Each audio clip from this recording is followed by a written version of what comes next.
Muy bien, continuamos entonces con este seminario de Gálatas. Nos quedamos en el corte anterior, en la parte donde el Señor se fue de entre los judíos hacia los gentiles y hoy camina entre nosotros los gentiles. Por eso esa ola de avivamiento en nuestra Latinoamérica. Pero queda enfatizado en este pasaje que Cristo vino a morir por ambas casas, judíos y gentiles, cristianos y judíos. Y los dos somos uno. Fíjese en su mensaje, en Juan 10, 14, 16, el Señor dice: yo soy el buen pastor y conozco mis ovejas y las mías me conocen. Así como el Padre me conoce, yo conozco al Padre, pongo mi vida por las ovejas. También tengo otras ovejas que no son de este redil. ¿Quién es el redil? Israel es el redil. Entonces él dice: yo tengo mi redil, que es mi pueblo al que yo pertenezco, el pueblo de Dios, los judíos, pero tengo otras ovejas que no son de este redil, que no son judíos. ¿Ve? Tengo otras ovejas que no son de este redil. Luego dice: aquellas o a ellas también debo traer, y oirán mi voz, y habrá un solo rebaño y un solo pastor. ¿Se da cuenta?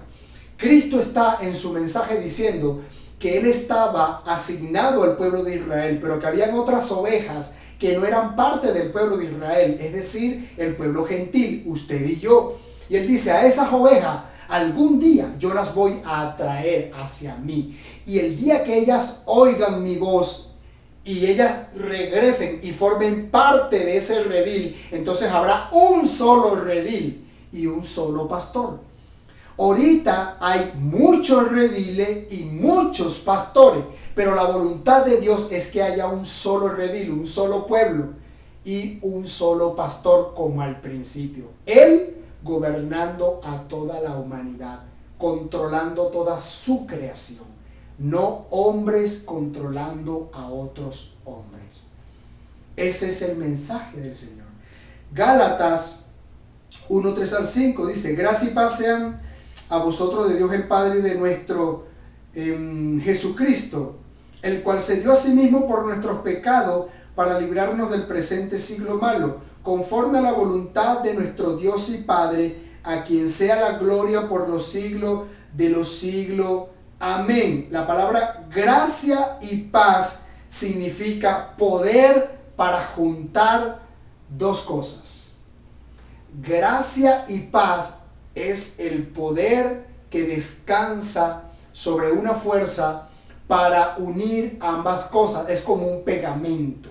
El poder que tiene el pegamento para unir. Eso es gracia y paz. Es decir, que cada vez que un apóstol en sus cartas dice paz y gracia, está liberando un poder que cuando un judío escucha gracia y paz, él sabe lo que significa. Lo que está deseando es que se acabe la enemistad y que retornen al diseño original. Paz y gracia. Entonces, estas dos cosas que el apóstol busca unir con este mensaje, ¿qué son? Las dos casas, la casa de Efraín y la casa de Judá, un solo pueblo. Ya él visitó a Judá, ahora anda entre los gentiles. Ok, paz y gracia, poder para juntar dos cosas en una. Luego dice algo sobre el pecado, dice: para librarnos del presente siglo malo y para librarnos de nuestros pecados. Entonces, la palabra pecado no es tanto el cometer errores o el hacer errores. La palabra pecado en la Torá, en la Escritura, significa, o pecado, la palabra pecado o fallar o cometer error, la palabra pecado significa anomos. Anomos es sin ley, una persona que vive sin ley, sin mandamiento, sin guía, alguien al margen de toda ordenanza. Es decir, hace lo que quiere, hace lo que le da la gana, hace lo que piensa, hace lo que siente. Una persona sin ley, nadie lo corrige, él no se somete. Entonces, pecado en la escritura, en la Biblia, en la Torá, pecado tiene un significado muy directo. No tiene tanto que ver con cometer errores basados en debilidades humanas, sino en ir en contra de una ley establecida por Dios. Como por ejemplo, vamos a ver aquí en Juan 1:29. El siguiente día vio Juan a Jesús que venía a él y dijo: he aquí el Cordero de Dios que quita el pecado del mundo. Entonces, ese pecado del mundo, o que el mundo tenía, para lo cual tuvieron que sacrificar a Cristo, al Cordero, ¿en qué consistía ese pecado? Usted pudiera pensar, bueno, todas las maldades que los hombres cometieron y tenían acumulada. Sí, es verdad, esa es una opción, pero la palabra pecado es anomos. Cuando usted lee la primera carta de Juan, en el capítulo 2, a partir del verso 15 hacia adelante, dice: porque el que comete pecado transgrede también la ley, porque el pecado es transgresión de la ley. Primera carta de Juan 2:11 al 15.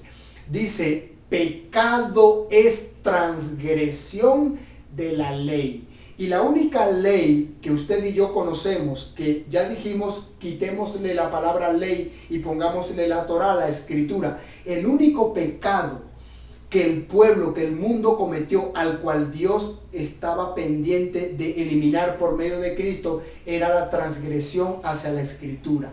Los mandamientos que el Señor le dio a Moisés y que el pueblo de Israel un día se apartó de él. Entonces, por ese pecado fue que Cristo murió. Era el mismo pecado que usted tiene y el mismo pecado que yo tenía, el que usted tenía o el que yo tenía, dicho de otra manera. Entonces, toda la humanidad cometió el mismo pecado. ¿Cuál es ese pecado? El Señor nos entregó unos mandamientos y nosotros le dimos la espalda a esos mandamientos y comenzamos a hacer lo que mejor nos parecía, a vivir nuestra vida conforme a nuestro pensamiento y a nuestro corazón. Haberle dado la espalda a los mandamientos es el equivalente a darle la espalda a Dios mismo.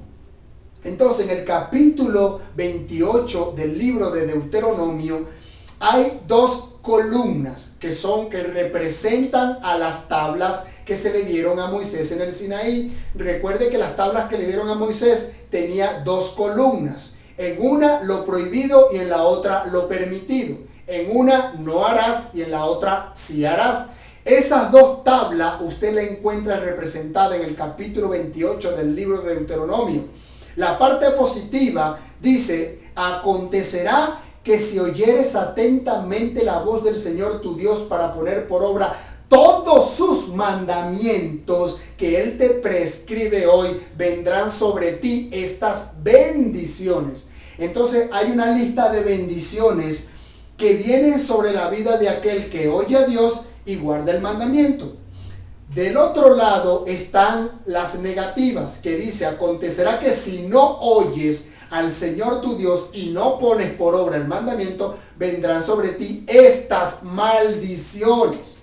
Ahora, nosotros utilizamos este capítulo 28 para hablar de la maldición ancestral, que si la maldición por esto, que si la maldición por aquello, y hemos hecho toda una doctrina sobre las maldiciones, que si mi abuelo, que si mi bisabuelo, que si yo tengo la maldición, que si no la tengo la maldición, y hemos inventado ministerios de liberación para romper esas maldiciones. Pero ahí está especificado dos cosas. Son mandamientos que Dios le dio al pueblo. Si te portas bien, te va bien. Si te portas mal, te va mal. Entonces, el pueblo de Dios escogió hacer lo malo y por eso le iba mal. Y ahí estaba escrito en ese capítulo que si no oyes a Dios y no guardas el mandamiento, viene sobre ti esta maldición. Entonces había una serie de maldiciones que estaban cumpliéndose en el pueblo de Israel. Entonces, ¿por qué el pueblo de Israel era esclavo del sistema romano? ¿Por qué en vez de gobernar Dios, gobernaba el César?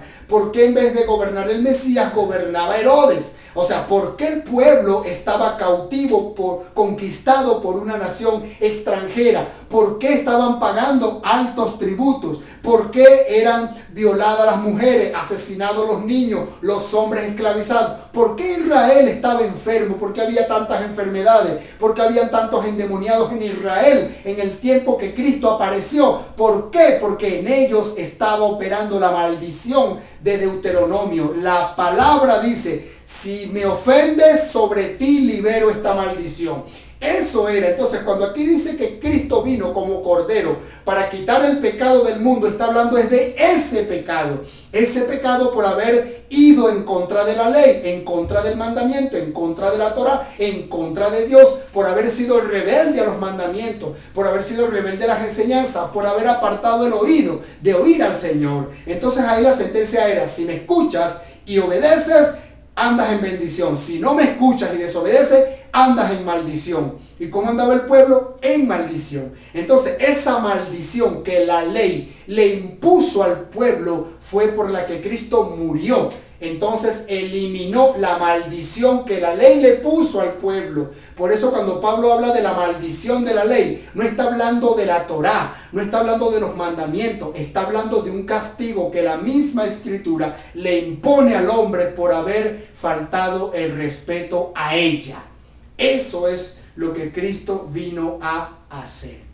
Así que bien, entonces tenemos que gracia y paz es unir las dos cosas. Tenemos que Cristo es el Cordero que quita la culpa o el pecado que la Torá me impuso. Ya esa maldición por yo haber sido rebelde a la Escritura, ya esa maldición en mí se rompió. Entonces ya entendimos una de las razones por la que Cristo vino a morir a la tierra, para quitar el pecado de su pueblo. Un corte y ya volvemos.